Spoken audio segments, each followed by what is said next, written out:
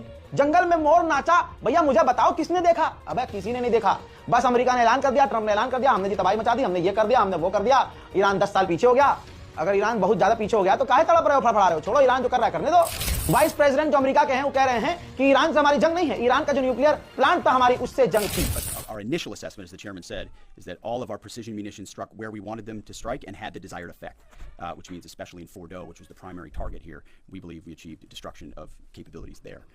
Ultimately, wherever it may be, whether it's in Iraq or Syria or bases in the Gulf, as the president said, it would be सब डरे हुए हैं America में। अब America का defence minister कह रहा है कि अगर ईरान की प्रॉक्सीज ने, ईरान के सहयोगी ने अगर हम पर हमला किया तो ये बहुत बुरा आइडिया होगा और इलाके में जंग बढ़ जाएगी। बढ़ाई तो तुमने है सुअरो।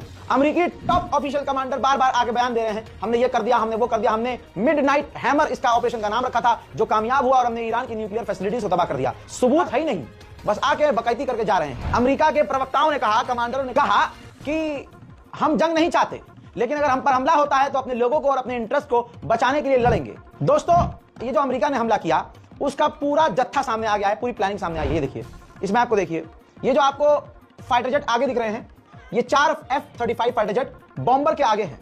7 परमाणु बॉम्बर, अल्लाह अकबर, 7 परमाणु बॉम्बर उन फाइटर जेट के पीछे थे, जो कि इराक, सीरिया, लेबनान, इन देशों को क्रॉस करते हुए इनके ऊपर से उड़ते हुए आए और ईरान पर बमबारी की। ठीक इधर से आप देखिए, जो नीचे लाल लाइन आ रही है आपको दिखाई दे रही है, यहां पर अमेरिका के वॉरशिप और सबमरीन थी। सबमरीन से जो है एक खतरनाक मिसाइल जिसका नाम टॉमाहॉक है, जो कि अमेरिका की सबसे खतरनाक मिसाइलों में से एक मिसाइल है, उसने वहां से हमला किया समुद्र से। तो आप देख सकते हैं अमेरिका ने इतिहास में सबसे बड़ी ताकत का जो है जनाजा निकलवा दिया। इतना बड़ा हमला किया, लेकिन ईरान पे एक घंटा कोई फर्क नहीं पड़ा। यूके के प्रधानमंत्री भी डरे हुए हैं कि ईरान कुछ कर न दे। तो अमेरिका के समर्थन में यूके के प्रधानमंत्री ने कहा कि अगर अमेरिका पर हमला होता है तो माना जाएगा कि यह नेटो पर हमला है। एक ईरान से इतना खौफ खाए हुए हैं, पहले गलती भी खुद कर रहे हैं, हमला भी खुद कर रहे हैं और चाह रहे हैं कि वो बंदा रिटेलिएट न करे, जवाब भी न दे। ये हाल है दोस्तों। फिलहाल के देर रात में अपडेट इतना ही है। अभी और आपको जानकारी थोड़ी देर में देने वाला हूं। इस रिपोर्ट को शेयर कीजिएगा, चैनल को सब्सक्राइब कीजिए। जय हिंद।